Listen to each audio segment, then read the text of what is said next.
Hello नमस्कार साथियों, स्वागत आप सभी का ऑल टाइम टॉपर्स पर एक और नए लेटेस्ट अपडेट के साथ।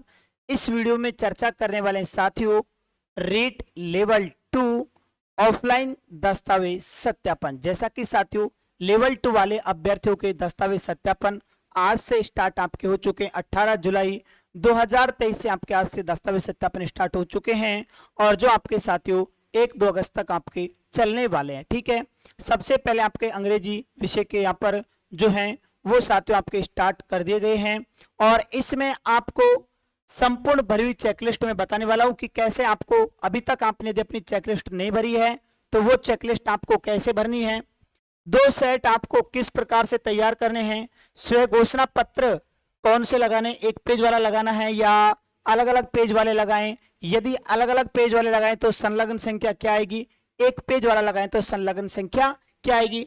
चरित्र प्रमाण पत्रों को लेकर भी आपको बताने वाला हूं।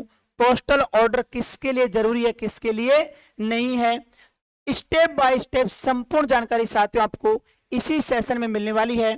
चेकलिस्ट को आपको ऐसे भरना है जिस प्रकार से मैं बताने वाला हूं और कौन सी गलती है साथियों जो आपको नहीं करनी है। यदि आपने इस वीडियो को साथियों एंड तक जरूर देखा है, कंप्लीट वीडियो आपने देख लिया तो आपका चेकलिस्ट से रिलेटेड एक भी डाउट आपका रहने वाला नहीं। वैसे तो मैं आपको पहले भी जानकारी दे चुका हूं, लेकिन अब मैं आपको साथियों यहाँ पर डिटेल के साथ इसमें पूरा स्टेप बाय स्टेप बताने वाला हूं। तो चैनल पर पहली बार आए हैं तो प्लीज चैनल को सब्सक्राइब करें, बेल आइकन को प्रेस करें जिससे आपको आने वाले हर लेटेस्ट वीडियो का नोटिफिकेशन आपको मिलता रहे।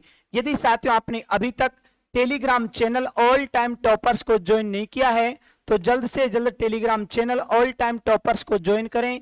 ये साथियों Telegram channel all time toppers के नाम से है। इस पर आपको शिक्षक भर्ती से संबंधित हर प्रकार की लेटेस्ट अपडेट सबसे पहले सबसे सटीक साथियों उपलब्ध करवाई जाती है। ओके, अब बात करते हैं साथियों अपनी चेकलिस्ट को लेकर। चेकलिस्ट आपको कैसे भरनी है, सबसे पहले आपको क्या करना है, जो ये चेकलिस्ट आपको नजर आ रही है भाई, है ना, इसकी पीडीएफ मैंने आपको complete Telegram channel all time toppers पर उपलब्ध करवा रखी है। ओके, इसमें टोटल है साथियों 36 पॉइंट यानी कि 36 पॉइंट आपके इस चेकलिस्ट में हैं। एक और कुछ समय पहले से 1-2 दिन पहले चेकलिस्ट आई थी, उसमें एक 8 और 9 नंबर पॉइंट डबल थे, तो वो चेकलिस्ट आपको निकलवानी नहीं है। ये वाली चेकलिस्ट जिसमें साथियों आपके 36 पॉइंट हैं, ये वाली चेकलिस्ट का आपको प्रिंट निकलवा लेना है ई मित्र से जाकर। कितने प्रिंट निकलवाने, 2 प्रिंट, क्योंकि आपको क्या करने हैं साथियों 2 सेट तैयार करने हैं। तो इस तरह की चेकलिस्ट होगी और इस चेकलिस्ट के आपको 2 प्रिंट निकलवाने हैं और दोनों प्रिंटों को आपको अपने हाथों से साथियों फिल करना है, अपने हाथों से पेन से फिल करना है। ऐसा नहीं है कि आपने एक चेकलिस्ट को अपने हाथ से खुद ने भर लिया और दूसरे के आपने प्रिंट फोटोकॉपी निकलवा ली, ऐसा नहीं चलेगा, क्योंकि उन्होंने स्पष्ट लिखा है कि दोनों की दोनों चेकलिस्ट आपको खुद को अपने हाथ से भरनी है। तो इस तरह का प्रिंट होगा, ये 2 चेकलिस्ट निकलवा लेना और दोनों को आपको अपने हाथों से भर लेना है। अब देखो साथियों स्टेप बाय स्टेप मैं आपको सारी बात यहां पर इसमें बताने वाला हूं कि आपको कैसे कैसे भरना है। ठीक है, सबसे पहले इसमें बताया गया कि लेवल द्वितीय। ठीक है, अब आप यदि सामान्य से तो सामान्य पर टिक करो, यदि आप विशेष शिक्षा से तो विशेष शिक्षा पर टिक करो, जो भी आप पर लागू होता है उस पर टिक कर दो। इसके बाद आपका दस्तावेज सत्यापन जिला, जो भी आपका दस्तावेज सत्यापन जिला है, जैसे साथियों मान लो अलवर, ठीक है ना, अलवर, भरतपुर, जो भी आपका दस्तावेज सत्यापन जिला वो दस्तावेज सत्यापन आप जिला भर दो। इसके बाद आपके साथियों रोल नंबर, जो आपके रीट मेंस के रोल नंबर थे साथियों यहाँ पर, जैसे कि 1, 2, 3 है ना, इस प्रकार से जो भी आपके रोल नंबर हैं वो रोल नंबर आप इसमें फिल कर दो। ठीक है, फिर आता है साथियों आपका क्षेत्र, यदि आप टीएसपी एरिया से हैं, ठीक है, टीएसपी है तो इस पे क्लिक करो, और यदि आप नॉन टीएसपी से हैं तो इस पे क्लिक कर दो। ओके, नेक्स्ट आपका आता है साथियों आवेदन क्रमांक। आवेदन क्रमांक आपको यहां पर कौन सा फिल करना है, ज्यादातर अभ्यर्थी डाउट में है कि स्क्रूटनी फॉर्म जो फिल किया था उसके आवेदन फॉर्म यहां पर नंबर भरें या रीट मेंस वाले भरें। तो आपको साथियों यहां पर भरने हैं रीट मेंस वाले। ठीक है भाई, कौन से भरने हैं साथियों, रीट मेंस, ठीक है ना, रीट मुख्य परीक्षा वाले आपको यहां पर आवेदन क्रमांक इसमें फिल करने, जो आपके 20-23 से स्टार्ट है भाई, है ना, किससे स्टार्ट है साथियों, जो आपके 20-23 से स्टार्ट है वो आपको यहाँ पर भर देना है। यहाँ पर जो भी आपका नाम, जैसे कि मान लो आपका जो भी साथियों नाम है कमल शर्मा, मान लो कुछ भी आपका नाम है साथियों, तो वो नाम आप फिल कर देना भाई। यहाँ पर आपकी माता जी का नाम, ठीक है, जो भी आपकी माता जी का नाम है साथियों, वो माता जी का नाम इसमें अपन फिल कर देने, है ना। यहाँ पर लिंग, लिंग साथियों आप पुरुष हैं या महिला, जो भी आप पर लागू है वो आपको यह इसमें फिल कर देना है। नेक्स्ट आता है अध्यापक लेवल द्वितीय विषय, जैसे मान लो साथियों आपका आता है सामाजिक अध्ययन, ठीक है ना, तो सामाजिक अध्ययन फिल कर दो।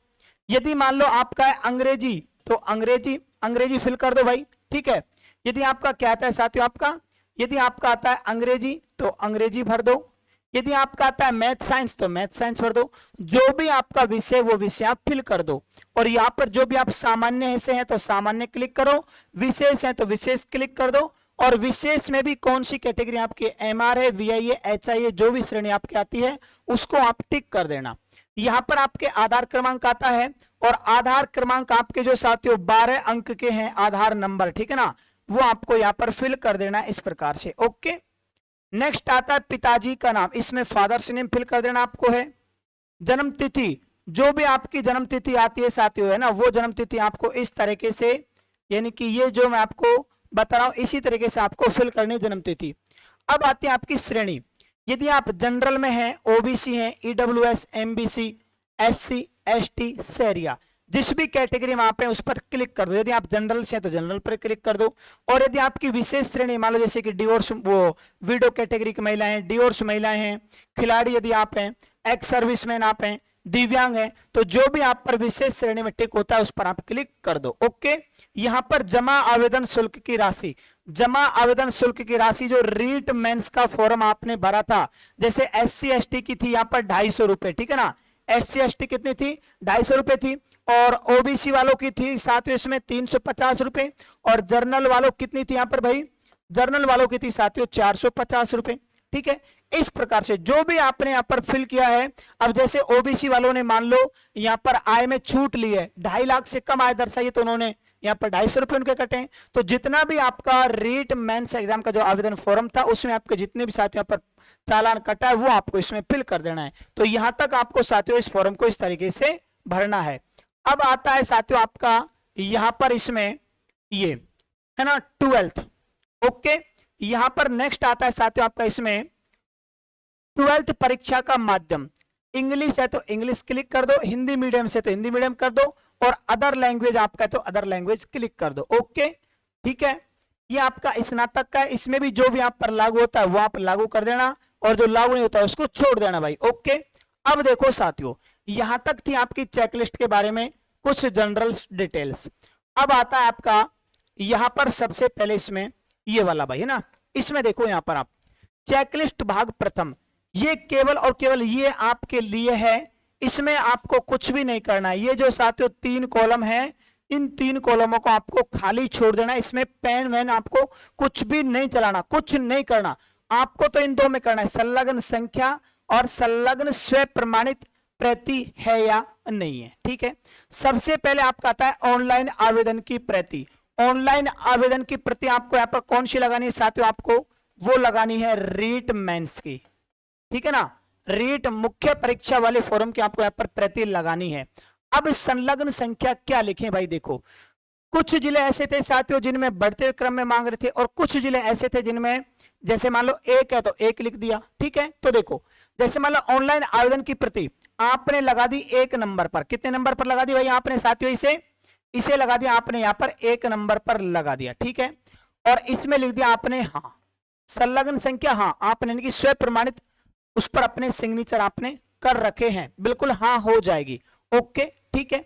अब देखो साथियों आगे इसमें आप, अब जैसे मान लो आपके रीट मेंस के भाई, रीट मेंस के आपके इसमें साथियों कितने हैं भाई, 3 पेज है रीट मेंस के, है ना, ठीक है।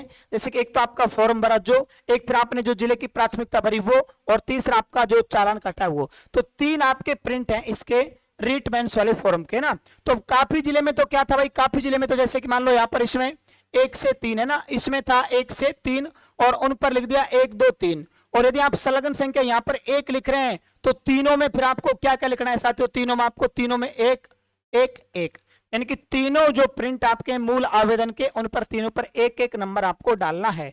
इसी प्रकार से आपका विस्तृत आवेदन यहाँ पर ये आपका आता है स्क्रूटनी फॉर्म, इसको आपको लिखना है 2 नंबर, और इसमें भी आपको क्या करना है संलग्न स्व प्रमाणित में हाँ कि हमने इसको स्व प्रमाणित कर रखा है ना।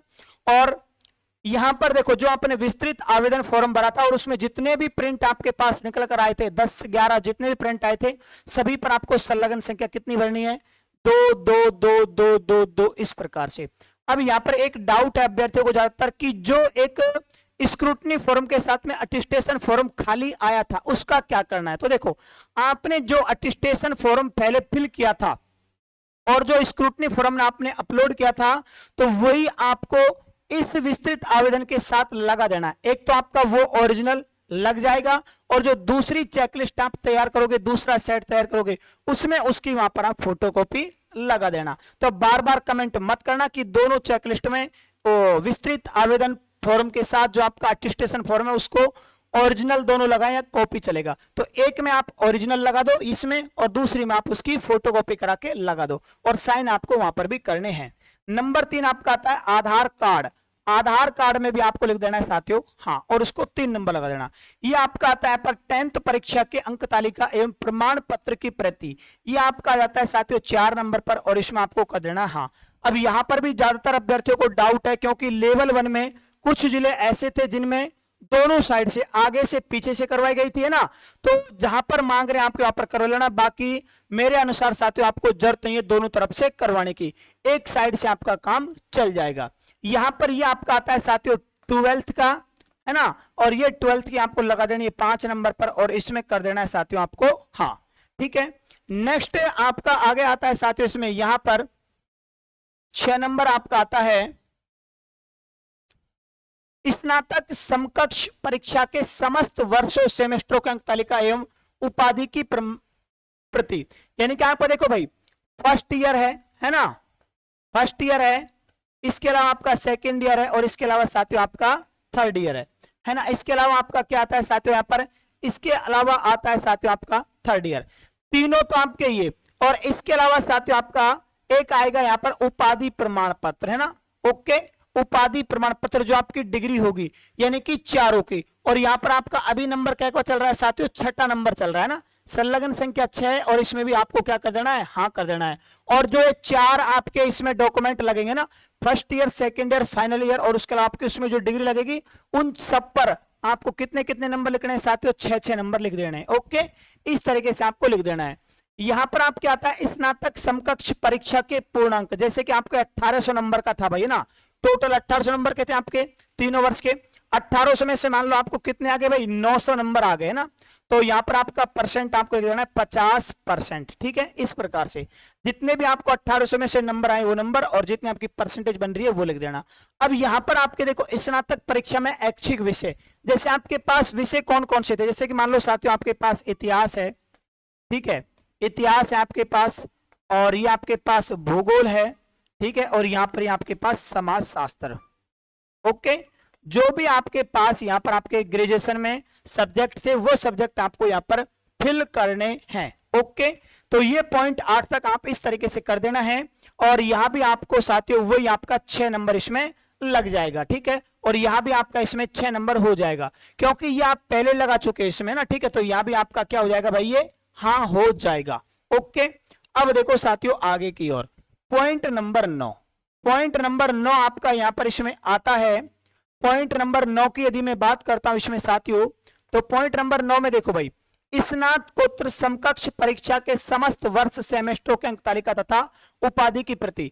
यदि आपने फॉर्म फिल करते समय जब रीट मेंस का एग्जाम का फॉर्म आपने फिल किया था और उस समय आपने एमए वहां पर उसमें फिल की है तो भरना है और यदि जिसने भी नहीं फिल की है उसको कर देना है साथियों इसमें लागू नहीं है। ओके यदि जिसने मान लो फिल नहीं किया उसको लागू नहीं करनी है और जिसने फिल किया है उसका आ जाएगा ये क्रमांक नंबर 7 पर और इसमें आ जाएगा साथियों यहाँ पर हाँ। ठीक है और वही सिस्टम आपका हो जाएगा स्नातकोत्तर में कितने आपके पूर्णांक हैं कितने नंबर आ रहे हैं और कितने प्रतिशत आपके बन रहे हैं भाई है ना। ठीक है तो ये इस प्रकार से आपका हो जाएगा। पॉइंट नंबर 11 देखो भाई पॉइंट नंबर 11 आपका आता है साथियों इसमें राजस्थान अध्यापक पात्रता परीक्षा 2022 के प्रमाण पत्र की प्रमाणित प्रति। ये साथियों सभी को लिखना है यहाँ पर। ठीक है और जैसे इसमें मान लो आपका 8 नंबर आ गया और इसमें कर देना आप हाँ यानी कि जो आपका रेट पात्रता जो आपका सर्टिफिकेट आपको मिला है वो सर्टिफिकेट आपको लगाना है ना। अध्यापक पात्रता परीक्षा उत्तीर्ण यदि लेवल प्रथम है तो लेवल प्रथम और लेवल द्वितीय तो लेवल द्वितीय और दोनों है तो दोनों कर देना और वही आपका यहाँ पर 8 नंबर हो जाएगा और वही साथियों आपका इसमें क्या होगा, हाँ हो जाएगा।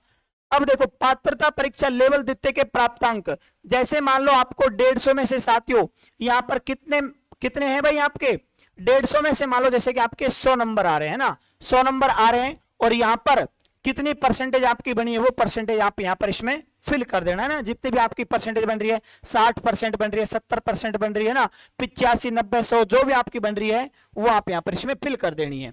ठीक है, और यहाँ भी साथियों आपका वही 8 नंबर हो जाएगा और इसमें आपको लिख देना है हाँ। राजस्थान अध्यापक पात्रता परीक्षा लेवल द्वितीय के विषय, अब देखो प्रथम भाषा प्रथम क्या आपकी, भाषा द्वितीय आपकी क्या है और सामाजिक अध्ययन या विज्ञान गणित जो भी आपका है तो इनमें से आप इसे टिक कर देना। ओके, तो ये आपका हो जाएगा साथियों इस प्रकार से है ना, ठीक है ना। और इसमें भी आपका यही हो जाएगा भाई है ना, ठीक है, ये भी इसमें भी आपका साथियों 8 नंबर हो जाएगा और इसमें भी आपका क्या हो जाएगा यहाँ पर हाँ हो जाएगा। नेक्स्ट आपका आता है यहाँ पर पॉइंट नंबर 15। पॉइंट नंबर 15 क्या कह रहा है साथियों, पॉइंट नंबर 15 आपका कह रहा है विज्ञप्ति के अनुसार प्रशैक्षणिक योग्यता डीएलएड बीएलएड आपकी है या बीएड है या बीएड एमएड है ना, जो भी आपका है साथियों लागू कर देना। सामान्य तो सामान्य से और विशेष शिक्षा है तो विशेष शिक्षा आप लागू इसमें कर देना। ओके ठीक है। अब यहाँ पर एक और ज्यादातर अभ्यर्थी कमेंट कर रहे थे भाई यहाँ पर साथियों उसको लेकर कि जो इंटीग्रेटेड कोर्स वाले हैं 4 साल वाले हैं वो क्या करें ना, तो वो भी इसी में अपने फिल कर देना, कोई प्रॉब्लम नहीं है। और जो भी आपका संलग्न संख्या यहाँ पर आ रहा है उसको फिल कर देना और इसमें हाँ कर देना। ठीक है, शैक्षिक योग्यता में प्रवेश की तिथि बीएड में जो आपकी प्रवेश तिथि है वो फिल कर देना है और इसकी जो संलग्न संख्या आपकी हो जाएगी 10 और इसमें हाँ कर देना। यदि आप विशेष शिक्षक है तो आरसीआई द्वारा जारी प्रमाण पत्र और विशेष शिक्षक नहीं है आप तो यहां लिख देना भाई लागू नहीं। ठीक है ना, यहां क्या लिखोगे आप लागू नहीं। मूल निवास प्रमाण पत्र की प्रमाणित प्रति, अब देखो साथियों मूल निवास ये जैसे आपका 11 नंबर आ गया और इसमें आपको लगा देना है हाँ। ठीक है, यहां पर आपको मूल निवास की आपकी फोटोकॉपी लगने वाली है। पॉइंट नंबर 19 पे देखो अनुसूचित क्षेत्र में सद्भावी निवासी, ये आता है साथियों टीएसपी एरिया वाले अभ्यर्थियों के लिए। टीएसपी एरिया में क्या होता है कि एक तो मूल निवास होता है उनका जो जैसा अपना बनता है नॉन टीएसपी में, और एक आता है इनका विशेष मूल निवास। तो जो टीएसपी वाले अभ्यर्थी उन्हीं के लिए ये कॉलम है 19 नंबर, बाकी नॉन टीएसपी को लिखना है ये लागू नहीं। ठीक है, अब देखो आर्थिक रूप से कमजोर वर्ग के अभ्यर्थियों को, यानी कि यहां पर ये हो जाएगा साथियों ईडब्ल्यूएस वाले, ठीक है ना, ईडब्ल्यूएस वाले जो अभ्यर्थी हैं और उनका जितने नंबर पर आता है हाँ कर देना। और जिनको लागू नहीं है जैसे कि मान लो एससी एसटी ओबीसी है तो उनका हो जाएगा साथियों यहां पर ये लागू नहीं। ओके ठीक है ना। नेक्स्ट आता है जाति प्रमाण पत्र, यहां पर आपको अपना जाति प्रमाण पत्र लगा देना साथियों। और जैसे कि आपका मान लो 12 नंबर पर आ रहा है तो इसमें 12 नंबर और इसमें हाँ। ठीक है, ऐसा नहीं है कि मान लो मैं जो संलग्न संख्या लिख रहा हूं वही संलग्न संख्या आप लिख रहे हो, ऐसा मत करना। जो भी जितने भी नंबर पर आपका लागू हो रहा है उतना नंबर आप इसमें नोट करके डाल देना। ओके भाई ठीक है। नेक्स्ट आपका देखो साथियों पॉइंट नंबर इसमें आता है 22। पॉइंट नंबर 22 भी बहुत अच्छा इंपॉर्टेंट है, तो देखना भाई पॉइंट नंबर 22 क्या है कि आरक्षित वर्ग के अभ्यर्थियों के पास आवेदन की अंतिम तिथि यानी कि 19/1/2023 के बाद का जाति प्रमाण पत्र होने पर कार्मिक विभाग के द्वारा एक आदेश जारी किया गया था 17 अक्टूबर 2022 को। तो उसके अनुसार एक शपथ पत्र और उस शपथ पत्र का प्रारूप मैंने आपको टेलीग्राम पर उपलब्ध करवा रखा है, वहां से साथियों आप देख लेना उसे है ना, वहां से डाउनलोड कर लेना आप उसे और 50 रुपए के स्टाम्प पर जैसा का जैसा मैंने वहां पर लिख रखा है वो आप उसे लिखवा लेना है ना। आपकी कैटेगरी के अनुसार ईडब्ल्यूएस ओबीसी जो भी आपकी कैटेगरी है उस कैटेगरी के अनुसार आप उसे 50 रुपए के स्टाम्प पर लिखवा लेना। यदि आपका आवेदन की अंतिम तिथि के बाद का है तो पहले का है तो आपको कुछ नहीं करना, लागू नहीं कर देना। ठीक है, और यदि आवेदन की अंतिम तिथि के बाद का तो लागू कर देना और संलग्न संख्या जितने नंबर पर है वो उसे कर देना। ओके, अब देखो साथियों यहां पर आपका अब ये आ जाते हैं आपके पॉइंट नंबर 23 स्व घोषणा पत्र। भाई देखो स्व घोषणा पत्र आ रहे हैं साथियों आपके यहां पर आरक्षित वर्ग के सभी अभ्यर्थी महिला हो या पुरुष हो इस आशय की स्व घोषणा की वह स्वयं तथा उसके पूर्वज राजस्थान राज्य के मूल निवासी हैं। ठीक है, तो ये आपका हो जाएगा साथियों स्वयं घोषणा पत्र। अब एक चीज देखो भाई, स्वयं घोषणा पत्र यदि आप साथियों एक पेज वाला लगाते हैं जो चेक लिस्ट के साथ में है ना, जैसा कि मान लो ये चेक लिस्ट के साथ में साथियों ये वाला स्वयं घोषणा पत्र है, यदि आप इस स्वयं घोषणा पत्र को लगाते हैं ना, ये देखो एक ही वाला है ना, इसमें आपके कितने पॉइंट हैं पर भाई, इसमें आपके साथियों 10 पॉइंट हैं। यदि आप इस स्वयं घोषणा पत्र को लगाते हैं, एक पेज वाले स्वयं घोषणा पत्र को लगाते हैं, तो सभी में यानी कि यहां पर जो आपके साथियों ये हैं, ठीक है, जो आपके यहां पर ये स्वयं घोषणा पत्र है, इनमें सभी में संलग्न संख्या एक ही आने वाली है। जैसे मान लो आपका ये 13वें नंबर पर आ रहा है ना, ये आपका 13वें नंबर पर आ रहा है ना, और इसमें लिख दिया आपने हाँ। फिर इसके बाद ये आपका आ जाएगा जैसे कि डिवोर्स वाली महिला, वो वीडो कैटेगरी वाली महिलाओं के लिए, तो ये भी वीडो कैटेगरी वाली महिलाओं का हो जाएगा एक 13 नंबर। फिर ये जैसे मान लो परित्यागता महिला है ना, तो परित्यागता महिलाओं का भी ये 13 नंबर हो जाएगा। मतलब जितना भी नंबर आपका बन रहा है, ये संतान सम्मिलित है, इसमें फिर आपको 13 नंबर लिखना पड़ेगा, और वही साथियों आपको हाँ लिखना पड़ेगा, ठीक है। और यदि आप पे लागू नहीं है तो लागू नहीं हो जाएगा। बस इतना सा विशेष ध्यान रखना, स्वयं घोषणा पत्र जब आप भर रहे हो और यदि एक पेज वाला भर रहे हैं तो सभी में संलग्न संख्या एक ही आएगी, और जो यहाँ पर जितने नंबर पर आएगा सभी में फिर आपका वही नंबर आ जाएगा, ठीक है। और अलग अलग आप यदि स्वयं घोषणा पत्र भर रहे हैं तो संलग्न संख्या भी सभी में अलग अलग होगी। इस बात का विशेष ध्यान आपको रखना है भाई। ओके, नेक्स्ट ये वाला है विवाहित होने पर दहेज नहीं लेने देने संबंध में। ये विवाहित और अविवाहित दोनों के लिए लागू है। अब आप ये कमेंट मत करना कि इसमें विवाहित लिखा हुआ है, अविवाहित का तो कहीं जिक्र नहीं है, तो ये दोनों के लिए लागू है ना। ये भूतपूर्व सैनिकों का हो जाएगा, और ये नियोजन प्राप्त होने के संबंध में स्वयं घोषणा हो जाएगी। ये उत्कृष्ट खिलाड़ियों का हो जाएगा, ये दिव्यांग का हो जाएगा, और ये आपराधिक प्रकरण वाला आपका हो जाएगा, ठीक है। ये राजकीय सेवा वाले अभ्यर्थियों को जाएगा एनओसी प्रमाण पत्र, ठीक है भाई। अब देखो साथियों यहां पर अब आता है पॉइंट नंबर 34। आवेदन में 2.5 लाख रुपए से कम आय की सूचना भरी है, उस संबंध में अभ्यर्थी का स्वयं सत्यापित आय प्रमाण पत्र। यहां पर आपको एक आय प्रमाण पत्र, यदि आपने फॉर्म भरते समय आय 2.5 लाख से कम दिखाई है, यदि SC ST में तो आपको कोई प्रॉब्लम नहीं, क्योंकि वहां तो आपकी चालान की जो फीस थी 250 रुपए थी। जैसे मान लो OBC में आप हैं और आपने फॉर्म भरते समय 2.5 लाख से कम पर यस कर दिया, तो आपको एक IJK यानी कि 4 पेज वाला एक आय प्रमाण पत्र होता है फॉर्मेट में, वो आपको फिल करना है, भरवाना है ना। अब एक चेकलिस्ट के साथ में तो जो आपने ओरिजिनल बनवाया उसको लगा देना, और दूसरी चेकलिस्ट के साथ उसकी फोटोकॉपी करके उसको स्वयं प्रमाणित करके दूसरे में सेट में लगा देना। इस प्रकार से करना है। अब एक और यहां पर क्वेश्चन आ रहा है ज्यादातर अभ्यर्थियों का कि गलती से आय 2.5 लाख से कम पर यस हो गया और आय ज्यादा है, आय कर भी हम दे रहे हैं, तो ऐसे में अब हम क्या करें।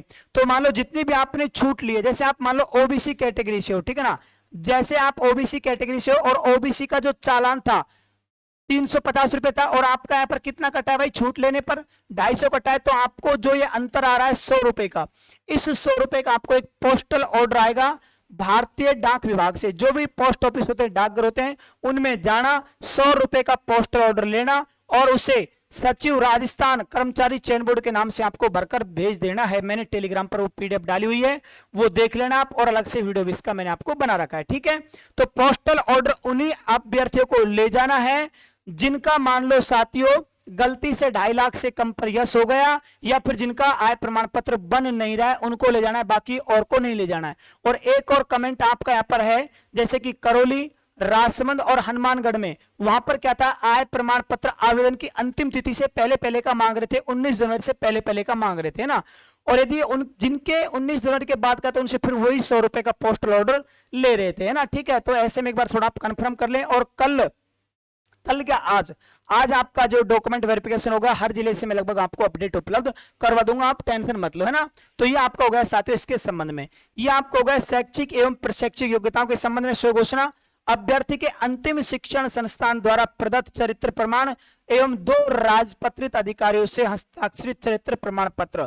यानी कि आपको एक तो जो आपका कॉलेज से मिला है ना आपको चरित्र प्रमाण पत्र, उसकी तो आपकी फोटोकॉपी लगेंगी दोनों सेटों में एक है ना, दोनों चेकलिस्ट के साथ एक फोटोकॉपी लग जाएगी। और जो 2 चरित्र प्रमाण पत्र आपने फर्स्ट ग्रेड टीचर से बनवाए ना, वो एक चेकलिस्ट में तो दोनों ओरिजिनल लगा दो, दूसरी चेकलिस्ट में उनकी फोटो कॉपी करके आप लगा दो। इस तरीके से साथियों आपको लगानी है। और एक और विशेष यहाँ पर ध्यान रखना आपको साथियों, जैसा इस चरित्र प्रमाण पत्र को लेकर अभ्यर्थी कमेंट कर रहे थे कि फोटो वाला बनवाएं या बिना फोटो वाला। फोटो वाला बनवाओ तो फोटो वाला चल जाएगा, नहीं तो बिना फोटो का भी आपका चल जाएगा। और फोटो वाला बनवाते हैं तो बहुत सारे अभ्यर्थी कह रहे हैं कि क्या फोटो पर सील मोहर लगवाएं, तो कोई जरूरत नहीं, लगवाओ तो लगवाओ, नहीं तो कोई प्रॉब्लम नहीं है। तो ये आपका साथियों चरित्र प्रमाण पत्र हो गया। अब जितने भी जैसे मान लो आपके 17 नंबर तक बन रहे तो 17 नंबर जितने भी आपके बन रहे हैं साथियों वो इसमें आप कर देना। ओके, अब यहां पर देखो भाई, यहां पर है साथियों आपका ये वाला है ना, यहां पर आपका क्या आ रहा है साथियों, यहां पर आपका आ रहा है जैसे ये वाला है ना, इसको देखो, इसको देखो साथियों, यहां पर आपका आ रहा है ये है ना, ये वाला, ये आ गया। अब देखो भाई, यहां पर इसमें सबसे पहले आपके हस्ताक्षर, जैसे कि मान लो जो भी आपने सिग्नेचर कर रखे फॉर्म में वो हो जाएगा। यहां पर आपका जो भी नाम आपका है वो, और यहां पर आपका पूरा एड्रेस कंप्लीट जो भी आपका है वो हो जाएगा, है ना। स्थान देखो भाई, स्थान में साथियों जैसे आपको सबसे पहले लिखना है ग्राम का नाम, फिर कोष्टक में यहाँ पर लिख देना जो भी आपका जिला है वो जिला लिख देना, है ना। यहाँ पर जो आपका गांव है गांव लिख दो, और यहाँ पर जो आपका जिला है वो जिला लिख दो, है ना। बाद में दिनांक, जिस दिन आपका जैसे मान लो कि साथियों डॉक्यूमेंट वेरिफिकेशन आपका आज हो रहा है 18 हो रहा है तो 18 डाल दो, 17 भी डाल देना, कोई प्रॉब्लम नहीं, कितना भी डाल दो आप, ठीक है ना। 15, 16, 17 जो भी आप डालना चाह रहे हो डाल देना।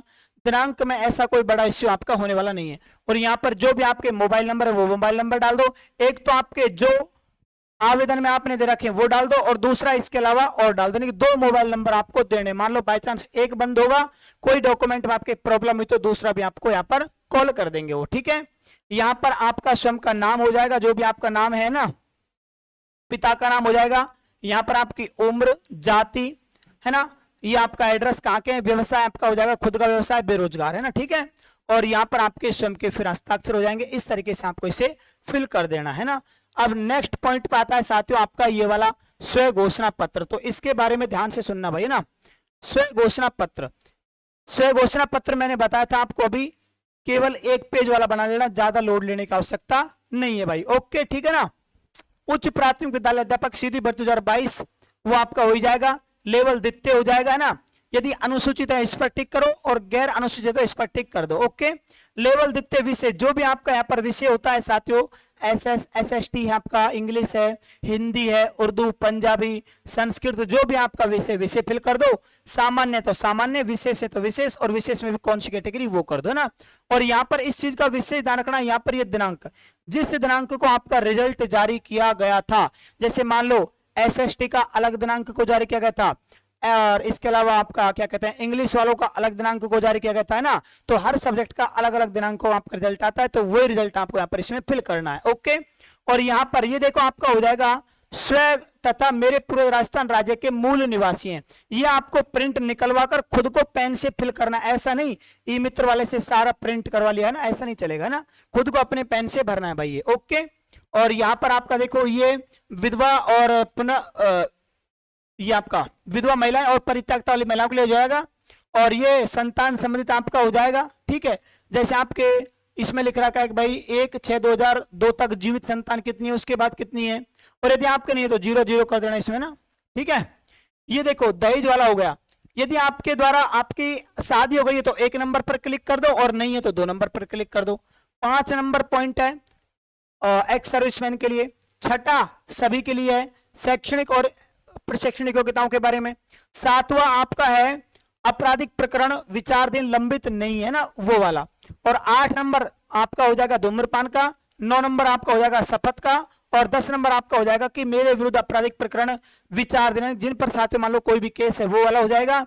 और यहाँ पर इसमें वही आपका देखो आपके हस्ताक्षर हो जाएंगे, आपका नाम हो जाएगा, आपके एप्लीकेशन नंबर जो आपके रीटमेंट्स का वो है एप्लीकेशन नंबर वो हो जाएगा, यहाँ पर आपका रोल नंबर हो जाएगा, और यहाँ पर आपकी साथियों वही डिटेल, और इस तरीके से आप इसे फिल कर सकते हैं ना। और चेकलिस्ट में ये एक पॉइंट है, ये आपके लिए नहीं है, ये साथियों सत्यापन जांच दल के लिए, आपका ये कोई काम इसमें नहीं है। तो इस प्रकार से साथियों आपकी एक कंप्लीट चेकलिस्ट थी जो मैं आपको पूरा डिटेल के साथ बता चुका हूं, और आज जैसे साथियों आपका दस्तावेज सत्यापन होगा, है ना, तो उसकी मैं आपको कंप्लीट अपडेट दूंगा। आप साथियों टेंशन ना ले, निश्चिंत रहे। लगभग मैंने आपके सभी सवालों के जवाब इस सेशन में दे दिए। फिर भी आपका कोई डाउट होता है तो आप कमेंट बॉक्स में साथियों कमेंट जरूर करें, आपके सभी सवालों का जवाब दिया जाएगा। और आशा करता हूं आपको जानकारी अच्छी लगी होगी, तो प्लीज वीडियो को लाइक कर दें एक बार, है ना। छोटा सा प्यारा सा नन्हा सा कमेंट जरूर करें और शेयर साथियों ज्यादा से ज्यादा करने की कोशिश करें। मिलते हैं साथियों जल्दी नेक्स्ट अपडेट के साथ। जय हिंद।